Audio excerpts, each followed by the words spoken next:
Estevão, discípulo de Cristo, foi o primeiro mártir. Ele foi um dos 7 diáconos em Jerusalém. Um homem cheio de fé e da sabedoria de Deus. Seu martírio foi ocasionado pela fidelidade com a qual pregou o Evangelho aos entregadores e assassinos de Cristo. Povo obstinado, incircunciso de coração e de ouvidos. Vocês são iguais aos seus antepassados, sempre resistem ao Espírito Santo. Qual dos profetas? Seus antepassados não perseguiram? Mataram aqueles que prediciam a vinda do justo, de quem agora vocês se tornaram traidores e assassinos. Vocês, que receberam a lei por intermédio de anjos, mas não a obedeceram. Foram excitados eles a tal grau de fúria, que o expulsaram para fora da cidade e o apedrejaram até matá-lo. E apedrejaram a Estevão, que em invocação dizia: Senhor Jesus, recebe o meu espírito.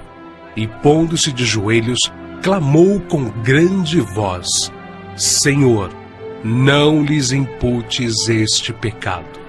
E tendo dito isto, adormeceu. O próximo mártir que encontramos no relato de Lucas, no livro dos Atos dos Apóstolos, é Tiago, filho de Zebedeu. Ganhava vida como pescador, mas quando Cristo o chamou para ser seu discípulo, abandonou sua profissão, seu pai, seu barco e seguiu a Jesus. Tiago de Zebedeu, seguidor de Jesus, você está preso! Venham, venham! Prendam a mim, deixem os outros! Deixem os outros! Por ordem de Herodes Agripa, foi preso e decapitado em Jerusalém em meados dos anos 42 e 44, tornando-se assim o primeiro dos apóstolos a receber aquele cálice que ele mesmo tinha dito ao Salvador que estava disposto a beber. Filipe era natural da cidade de Betsaida, na Galileia, cidade de André e Pedro, um dos primeiros a ser chamado por Jesus, a quem trouxe seu amigo Natanael, dizendo que havia encontrado aquele de quem Moisés e os profetas haviam escrito, ou seja, a Jesus de Nazaré, o verdadeiro Messias. Historiadores afirmam que Filipe pregou na Frígia e foi apedrejado em Hierápolis. Tiago, chamado Menor, filho de Alfeu, evangelizou nas regiões da Palestina e no Egito. De acordo com escritos primitivos, foi martirizado com a idade de 99 anos, no ano 62 da era cristã, espancado e apedrejado pelos judeus, os quais usaram de um cacetete para feri-lo no crânio com requintes de crueldade. Também chamado Filho da Consolação, Barnabé era levita, natural de Chipre, um homem cheio do Espírito Santo. Foi companheiro de Paulo em muitas viagens. Vendeu seus bens e terras para ajudar os apóstolos na missão de pregar o Evangelho. Jesus nos ensinou que, se quisermos seguir os seus passos, devemos vender tudo e confiar nele. Agora vocês estão precisando. Vendemos tudo. A nossa casa e os nossos campos. Nós queremos seguir Jesus. Tem certeza? Sim, temos certeza. Segundo a história nos conta, Barnabé foi torturado, arrastado com uma corda amarrada ao seu pescoço e depois queimado vivo.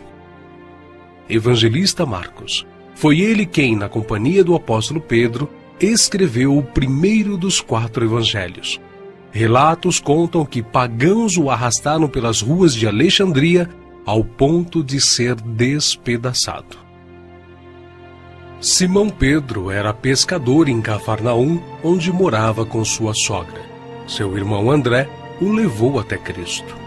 Logo depois foram chamados a deixarem suas redes para se tornarem pescadores de homens, e eles deixaram imediatamente as suas redes e o seguiram. Em sua primeira pregação em Jerusalém, após a descida do Espírito Santo, se converteram à fé quase 3.000 almas em um único dia. Em outra ocasião, foi preso junto com o apóstolo João. Foi açoitado e advertido a nunca mais falar no nome do Senhor Jesus. Mas ousadamente respondeu: mais importa obedecer a Deus do que aos homens. Entre muitos outros santos, o bem-aventurado apóstolo Pedro foi condenado à morte e crucificado em Roma por ordem de Nero.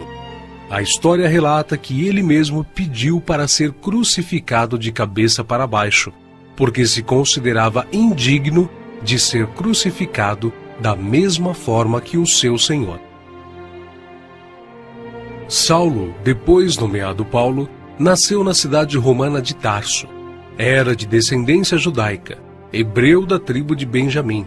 Era um homem culto, discípulo de Gamaliel, fariseu e, sendo extremamente zeloso da lei do Monte Sinai, perseguiu furiosamente a Igreja de Cristo. Bem tinha eu imaginado que contra o nome de Jesus, o Nazareno, devia eu praticar muitos atos, o que também fiz em Jerusalém. E, havendo recebido o poder dos principais dos sacerdotes, encerrei muitos dos santos nas prisões. E quando os matavam, eu dava o meu voto contra eles. E castigando-os muitas vezes por todas as sinagogas, os obriguei a blasfemar. E enfurecido demasiadamente contra eles, até nas cidades estranhas os persegui. Sobre o que indo então a Damasco, com poder e comissão dos principais dos sacerdotes, ao meio-dia, ó rei, vi no caminho uma luz do céu que excedia o esplendor do sol, cuja claridade me envolveu a mim e aos que iam comigo. E caindo nós todos por terra, ouvi uma voz que me falava, e em língua hebraica dizia: Saulo, Saulo, por que me persegues? Dura coisa te é recalcitrar contra os aguilhões. E disse eu: quem é, Senhor? E ele respondeu: eu sou Jesus a quem tu persegues. Mas levanta-te e põe-te sobre teus pés, porque te apareci por isto, para te pôr por ministro e testemunha, tanto das coisas que tens visto, como daquelas pelas quais te aparecerei ainda, livrando-te deste povo e dos gentios, a quem agora te envio, para lhes abrires os olhos e das trevas os converteres à luz, e do poder de Satanás a Deus, a fim de que recebam a remissão de pecados e sorte entre os santificados pela fé em mim. Pelo que, ó rei Agripa, não fui desobediente à visão celestial.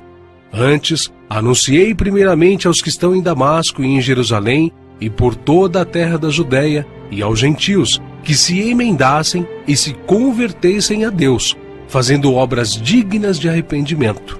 Por causa disto, os judeus lançaram mão de mim no templo, e procuraram matar-me. Mas, alcançando o socorro de Deus, ainda até o dia de hoje permaneço, dando testemunho, tanto a pequenos como a grandes, não dizendo nada mais do que o que os profetas e Moisés disseram que devia acontecer, isto é, que o Cristo devia padecer, e sendo o primeiro da ressurreição dos mortos, devia anunciar a luz a este povo e aos gentios.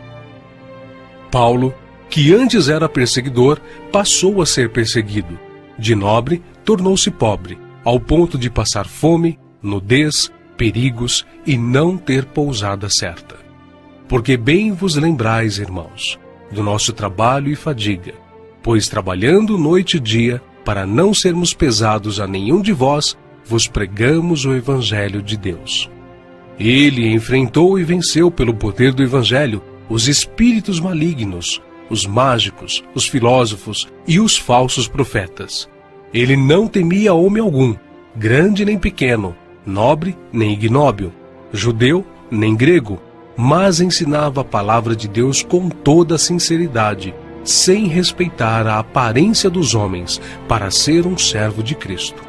O que ele sofreu em 3 grandes viagens por terra e mar, ao longo de 30 anos pregando o Evangelho, quando viajou para a Judéia, Síria, Ásia, Macedônia, Grécia, Itália, Espanha, enfim, por praticamente todo o mundo conhecido daquele tempo. Os seus feitos estão registrados não somente nas Sagradas Escrituras, mas também na história, principalmente na Grécia. Sua jornada entrou na etapa final em Jerusalém, em torno de 60 depois de Cristo. Vítima de inveja, ele foi preso e acusado de violar a lei judaica. Podia ser executado, mas ele exerceu seu direito de cidadão romano de ser julgado em Roma. Paulo, na sua prisão em Roma, escreveu a Timóteo, a quem carinhosamente chamava de filho espiritual, uma de suas últimas cartas, dizendo que sua hora havia chegado.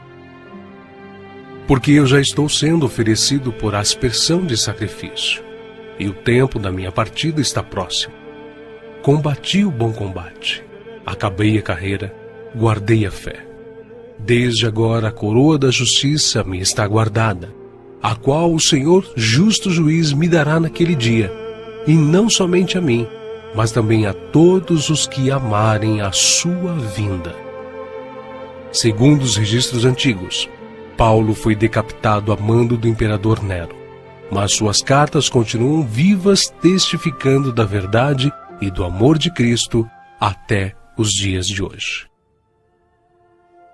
André, irmão de Pedro, pescador e discípulo de João Batista, pregou o evangelho a muitas nações da Ásia, mas, ao chegar a Acaia, foi preso e crucificado numa cruz em forma de X. Daí, então, a origem do termo de Cruz de Santo André. Bartolomeu tem sido identificado muitas vezes na Bíblia como Natanael. Era natural de Caná da Galileia. Recebeu de Jesus uma palavra edificante.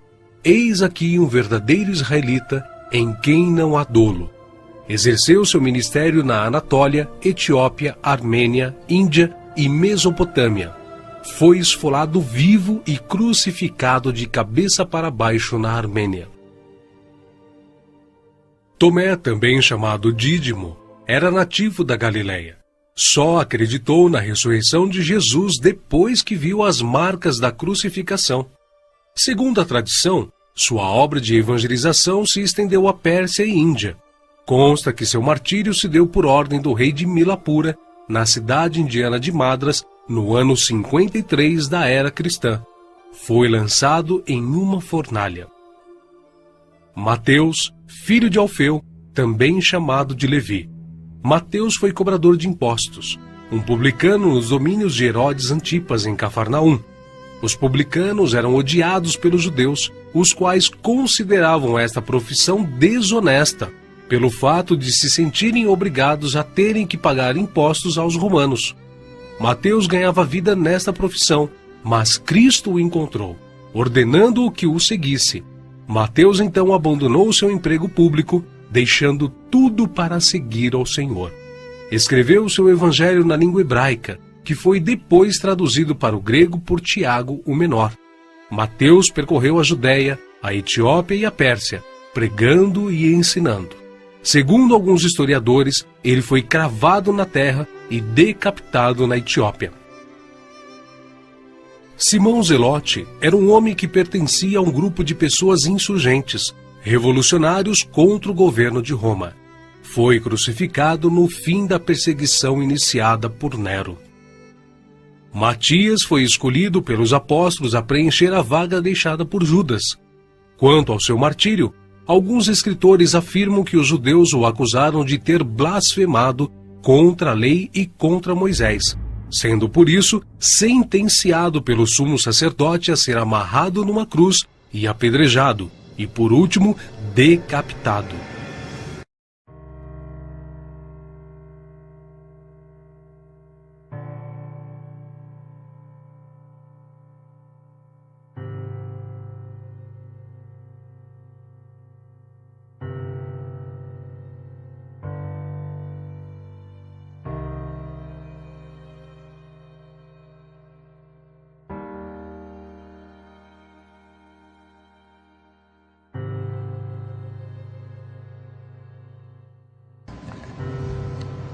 The church in America is going to suffer so terribly.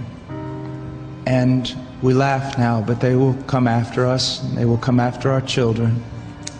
They will close the net around us while we are playing soccer mom and soccer dad, While we are arguing over so many little things and mesmerized by so many trinkets, the net even now is closing around you and your children and your grandchildren, and it does not cause you to fear.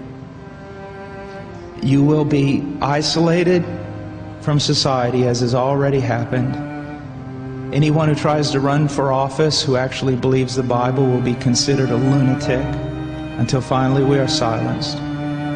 We will be called things that we're not and persecuted not for being followers of Christ, but for being radical fundamentalists who do not know the true way of Christ, which of course is love and tolerance. You'll go down as the greatest bigots and haters of mankind in history. They've already come after your children, and for most of you, they got them. They got them through the public schools and indoctrination, and the university and indoctrination, and then you wonder why your children come out not serving the Lord.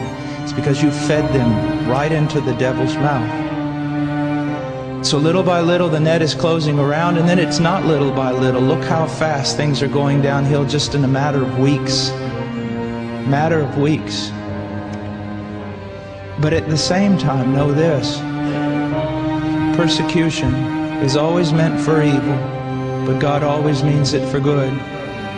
And is it not better to suffer in this life, to have an extra weight of glory in heaven? You must settle this in your mind. This is the one thing I want to say over and over. Do not believe. Down through history, you have a wrong idea of martyrdom and persecution. You think that these men were persecuted and martyred for their sincere faith in Jesus Christ. That was the real reason, but no one heard that publicly. They were martyred, and they were persecuted as enemies of the state, as child molesters, as bigots, as narrow-minded, stupid people who had fallen for a ruse and can contribute nothing to society. Your suffering will not be noble. So your mind must be filled with the Word of God when all people persecute you and turn on you. And if the Spirit of God in common grace pulls back and you see even your children and your grandchildren tossing in the lot that you should die. This is no game. You want revival and awakening, but know this: for the most part, great awakenings have come only preceding great national catastrophes or the persecution of the church. I believe God is bringing a great awakening, but I believe that He is raising up young men who are strong in trust in the providence of God to be able to wade through the hell that's going to break loose on us. And it will be on us before we even recognize it. Unless in God's providence, He is not done. He is not done. And note, this is not silly talk. Apart from a great awakening, these things are going to come upon you. Be ready to lose your homes, your cars, and everything.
Recebi de Deus uma visão tão espantosa que me deixou com a mente dando voltas. Tenho querido esquecê-la, porém não foi possível. Deus quer advertir-nos da hora da perseguição que está para vir. O Espírito Santo me é testemunha de que hoje lhes estou advertindo sobre a hora da perseguição que vem para todo crente cheio do Espírito Santo. Tive apenas 2 visões em minha vida. A primeira aos 15 anos. e tudo o que vi naquela ocasião já se cumpriu. Desta vez tenho estado cheio de temor e não tenho querido revelar esta visão, porém agora venho fazê-la. Vi 5 calamidades terríveis que virão sobre todo o mundo.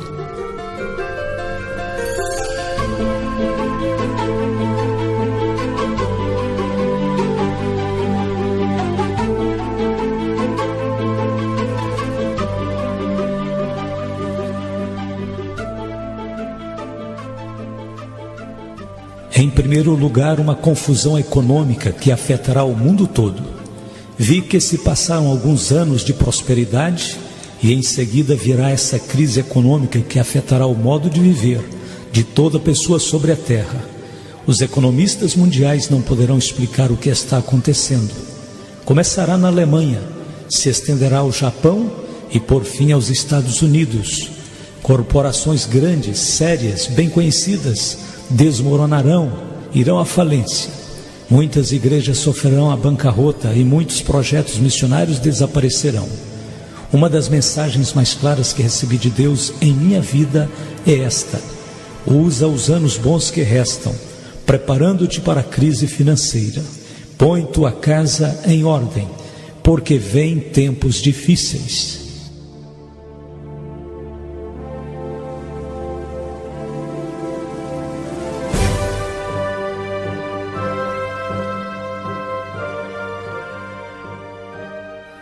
A segunda coisa que vi foi a natureza com dores de parto. É uma crise que envolve a natureza. Sinais e mudanças sobrenaturais inexplicáveis para o homem. Os desastres mundiais que estamos presenciando agora, eu os vi como se fossem dores de parto da natureza e que serão mais frequentes à medida que nos aproximamos do estabelecimento do reino de Deus. Vi terremotos nos Estados Unidos, fome no mundo inteiro, especialmente na China, Índia e Rússia. Vi a provisão alimentícia do mundo esgotada, provocando a morte de milhares de pessoas. Vi que aparecia um novo tipo de tempestade, como se fosse um fogo no céu, deixando um rastro como de um vapor, furacões, granizo e inundações, chegando à terra com tal intensidade e violência que toda a humanidade terá que admitir que o mundo está sitiado por algo sobrenatural, cercado por forças sobrenaturais.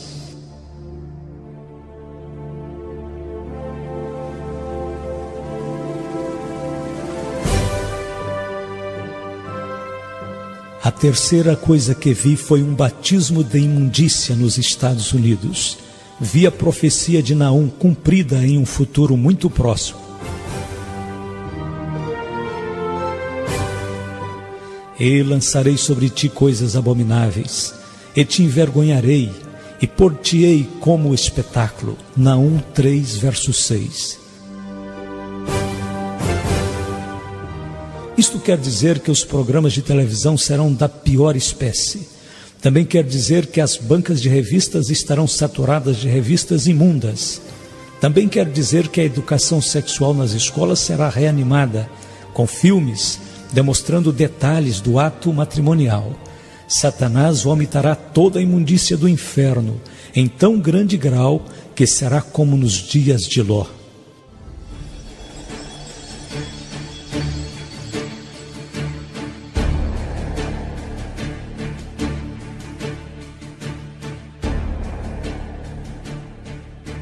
A quarta coisa que vi foi a rebelião no lar. O problema número 1 na América e no mundo com respeito à juventude é o ódio que nutrem pelos pais. A Bíblia diz: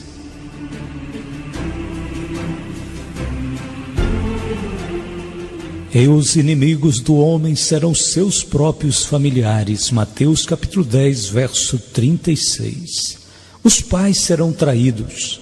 Pais e filhos viverão debaixo do mesmo teto, porém como inimigos de guerra. Será pior do que o problema das drogas, pior que o álcool, maior do que o abuso do sexo ou qualquer outro problema da juventude. Em uma pesquisa recente de 5.000 crianças feita em 12 das principais cidades dos Estados Unidos, mais de 45% disse: odeio a meus pais.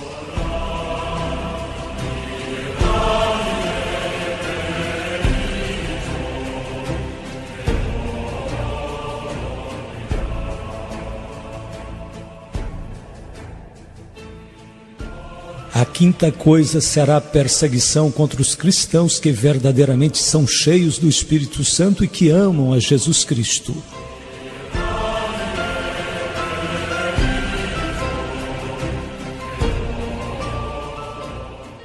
Jesus disse que o Espírito Santo desceria sobre nós. Ele prometeu o poder do alto, porém ele também predisse perseguição aos crentes fiéis. Se vós fosseis do mundo, o mundo amaria o que era seu. Mas porque não sois do mundo, antes eu vos escolhi do mundo, por isso é que o mundo vos aborrece. Lembrai-vos da palavra que vos disse: não é o servo maior do que o seu senhor. Se a mim me perseguiram, também vos perseguirão a vós. Se guardaram a minha palavra, também guardarão a vossa. João capítulo 15, verso 19 e 20. E o irmão entregará à morte o irmão, e o pai ao filho. E os filhos se levantarão contra os pais e os matarão. E sereis odiados de todos por causa do meu nome. Mas aquele que perseverar até o fim será salvo. Mateus capítulo 10, 21 a 23.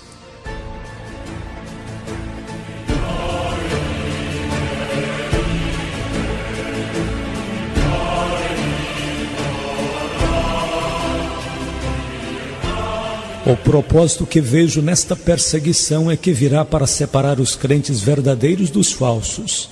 O tempo já está terminando e o Evangelho ainda tem que ser pregado em todas as nações, antes da volta de Jesus Cristo.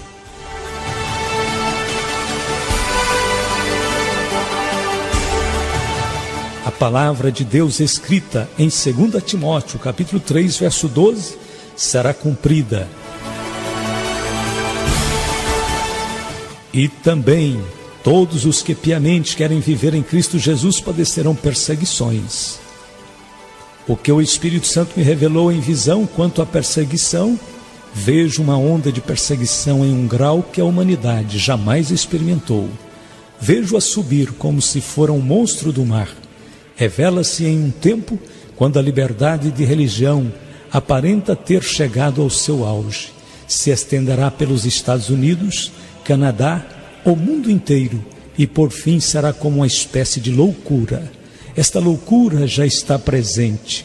O espírito do anticristo está entrando nos corações de alguns homens, no governo e no sistema judicial, provocando malefícios espirituais, e que logo chegará além dessas posições oficiais, até nas igrejas, entre missionários e ministros.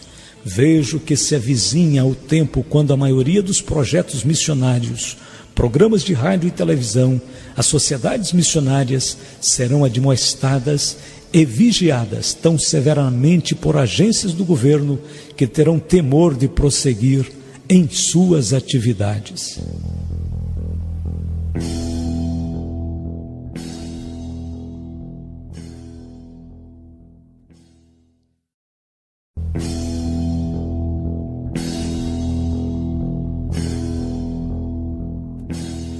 Vejo levantar uma superigreja mundial que será formada por um concílio composto de uma união entre protestantes ecumênicos liberais e a Igreja Católica Romana, unificando-os politicamente para criar uma força religiosa, a mais poderosa de toda a terra.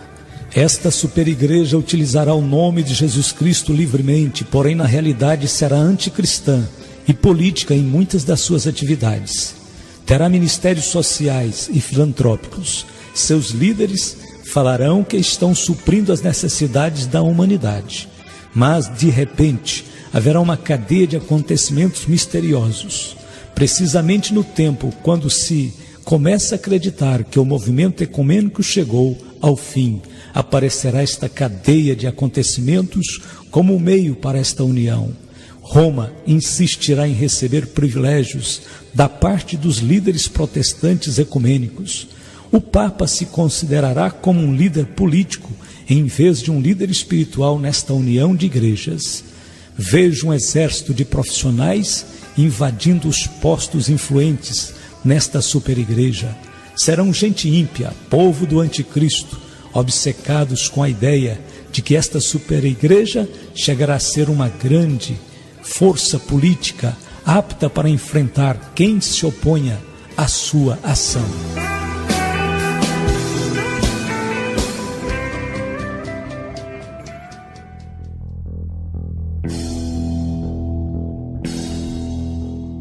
Vejo que esta superigreja dará as boas-vindas aos homossexuais. Porém, não se contentarão apenas em dar-lhes as boas-vindas, mas ainda os animarão a continuarem as suas práticas. Homossexuais serão ordenados ministros e investidos de autoridade. Será anunciado que são uma nova raça de pioneiros evangelistas, introduzindo novos conceitos de amor e evangelismo. A literatura da igreja, da escola dominical distribuída a seus filhos, conterá ensinamentos que indiquem a homossexualidade como algo normal e aceitável, como prática na vida cristã.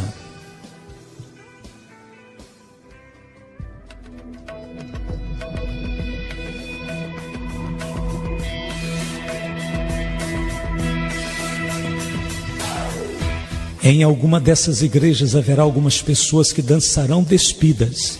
Os homens se tornarão adoradores da criatura em vez de adoradores do Criador. Deus entregará estes adoradores ao seu próprio pecado. Como resultado, terão mentes condenadas, provocando uma nova espécie de enfermidade mental que não responderá a nenhum tipo de tratamento.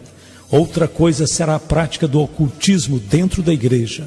Creio que esta superigreja mundial aceitará certo tipo de práticas ocultas. Em algumas das igrejas mais conhecidas da América, reuniões do tipo espiritista tomarão o lugar das reuniões de oração. Em alguns lugares, isso já está acontecendo. Muitos ministros ficarão impressionados com as pretensões sobrenaturais dos grupos espiritistas e satânicos. Vejo aproximar-se o dia em que muitos ministros que nunca estiveram perto de Jesus estarão então muitos junto do diabo. E Satanás se apresentará como anjo de luz para enganar, se possível, até os escolhidos. Logo vejo que se levanta outra superigreja, uma igreja invisível e sobrenatural, a união dos verdadeiros seguidores de Jesus Cristo que prosseguem com a vida espiritual, unidos por meio do Espírito Santo e sua confiança mútua em Jesus Cristo e sua palavra. Esta igreja sobrenatural dos verdadeiros crentes será um tipo da igreja que viverá clandestina, será composta de cristãos de todas as denominações, jovens e velhos, brancos e negros de todas as nações. E enquanto a superigreja falsa aumenta em potência política, o corpo invisível de Cristo crescerá em poder de uma forma tremenda. Será um poder espiritual. Esse poder virá como resultado da perseguição. A perseguição que está por vir à terra provavelmente trará a maior união entre Jesus Cristo e seu povo.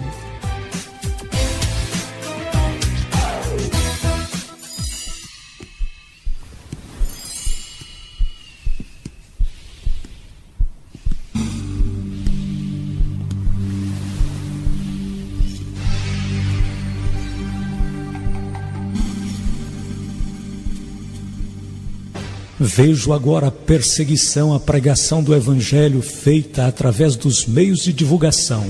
Atualmente há muita liberdade. Jamais as portas estiveram tão abertas para falar de Cristo, curar os enfermos, pregar o Evangelho. Porém, cuidado, porque a perseguição já começou. Já se escuta no ar uma nota de mudança. Os programas cristãos serão o alvo do ataque das forças satânicas que estão determinadas a remover tudo isso do ar. As portas que se encontram tão abertas vão ser fechadas lentamente. Os ministros que trabalham, continuem trabalhando. Digo pelo Espírito Santo, trabalhe enquanto é dia, porque a noite vem quando ninguém pode trabalhar. Logo virá perseguição, através de todos os lados, dos meios de comunicação, da arte, da televisão, dos filmes. Observe como Hollywood se apressará a atacar com seus filmes a verdadeira religião. Os ministros e evangelistas serão considerados charlatões. As igrejas e ministros que pregam o verdadeiro evangelho sofrerão ataques particulares, enquanto que o ocultismo e a feitiçaria serão glorificados. Logo vem a perseguição através da ridicularização, nas comédias, pela televisão. Os programadores transformarão tudo em blasfêmia, e milhares de incrédulos sentar-se-ão diante de seus televisores, escarnecendo dos temas que antes consideravam sagrados.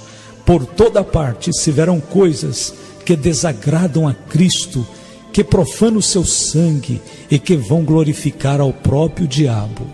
Logo virá a perseguição por meio dos impostos sobre as igrejas. Sim, virá o tempo em que as igrejas ou qualquer organização com elas relacionadas terão que pagar impostos. Vejo isto chegando com algo insignificante, um pequeno imposto, porém logo será um monstro que levará algumas igrejas independentes e sociedades missionárias à bancarrota. A educação cristã será minada. As escolas e universidades cristãs não escaparão a esta hora de perseguição.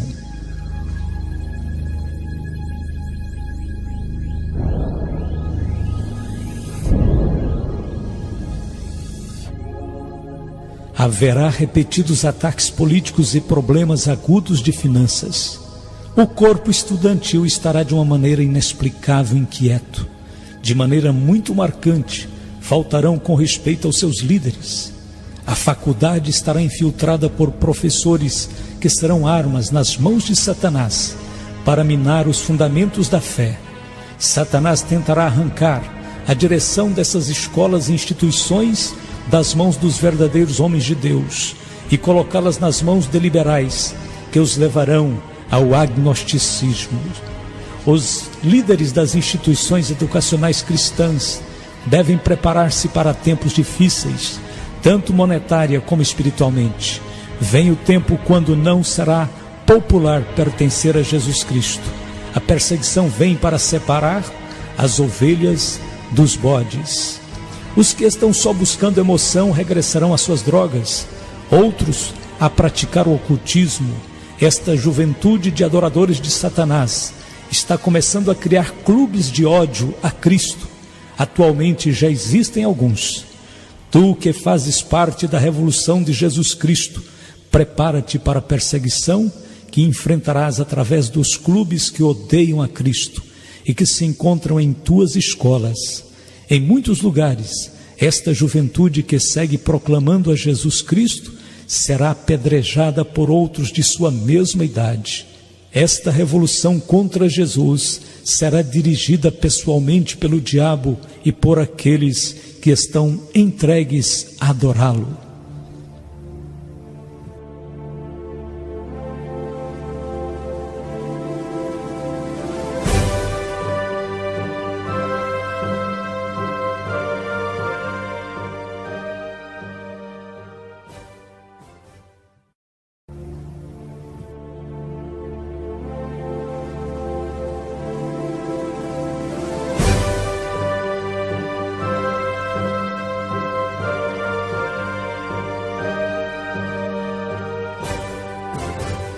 Os ataques contra os seguidores de Jesus aumentarão e se estenderão a um grau tal que a juventude cristã se endurecerá como aço e prosseguirá testificando, ou desmoronará e negará sua fé. Vejo que virá um despertamento espiritual por detrás da cortina de ferro e bambu. Enquanto os países livres experimentarão uma onda de perseguições, os países da cortina de ferro experimentarão um curto período de avivamento espiritual. O Espírito de Deus romperá as barreiras e buscará encontrar os corações famintos na Rússia, China e Europa Oriental. Deus prometeu derramar seu Espírito sobre toda a carne. Não excluiu estas nações. O derramamento do Espírito Santo que existe agora na Finlândia está destinado a estender-se até a parte norte da Rússia. Enquanto as portas começam a fechar-se deste lado de cá, do outro lado se abrirão. Depois de um curto período de liberdade e avivamento espiritual, repentinamente se cerrarão as portas e essas nações serão lançadas sob horrível perseguição.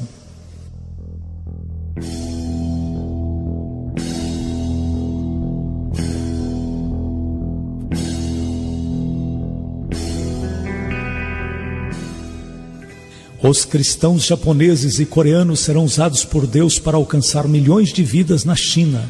O derramamento do Espírito Santo na Alemanha Ocidental alcançará a Alemanha Oriental. Finalmente, e o mais importante de tudo, porque atinge a todo pastor e a todo cristão, haverá uma guerra de difamação, de maledicências. Sei que Satanás declarou guerra contra todo ministro de Jesus Cristo. Ele utilizará todos os meios para fazer naufragar todo homem de Deus que esteja determinado a permanecer fiel em suas convicções. Aqueles ministros que acreditavam não ter nenhum inimigo ficarão espantados ao descobrirem que pessoas estão falando mal deles. Os pastores das igrejas, em particular, enfrentarão murmurações maliciosas. As esposas dos ministros, de igual modo, enfrentarão difamação maliciosas. Mentiras e falsos testemunhos serão proclamados em lugares vários e virão diretamente do inferno. Legião de espíritos mentirosos estarão soltos no mundo com o propósito único de acusar os cristãos. Esta guerra de maledicências não estará dirigida somente contra os ministros, mas também contra todo o crente cheio do Espírito Santo. Até a juventude conhecerá o que é enfrentar mexericos e intrigas. Agora vem minha última palavra da parte do Senhor.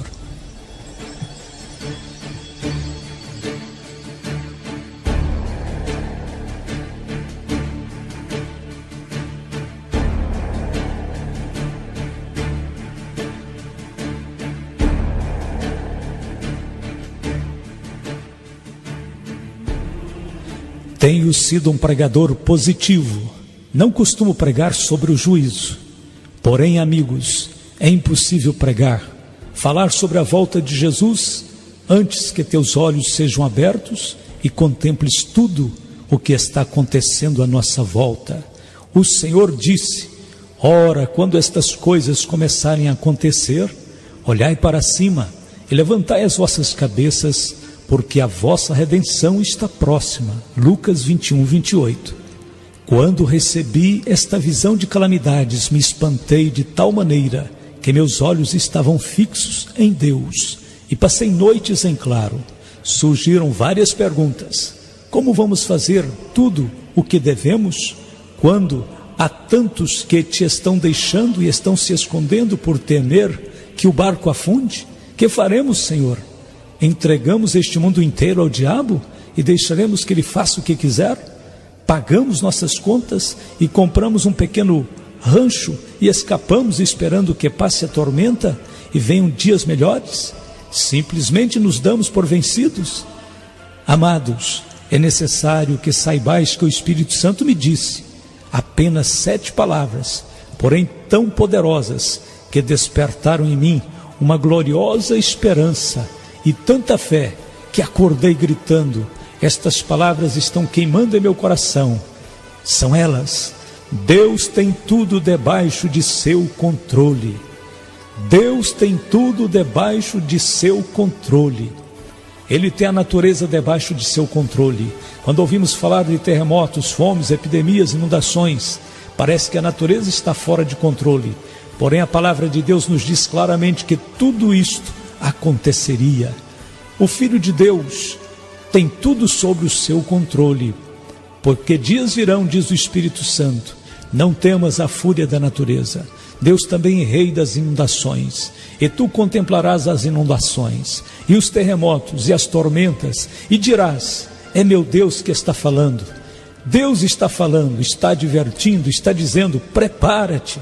Até o diabo está debaixo de seu controle. O poder do diabo é limitado, e todo cristão pode fazê-lo fugir por meio da palavra e por meio do sangue de Cristo. Está escrito: resisti ao diabo e ele fugirá de vós. Tu e eu, tudo que nos rodeia, tudo está debaixo de seu controle. Não importa como se encontrem as coisas neste mundo, pois todas estão operando para o bem daqueles que amam a Deus. O futuro está debaixo de seu controle. Deus sabe exatamente em que momento Jesus Cristo regressará. Agora podes dizer em teu coração: Deus tem tudo debaixo de seu controle.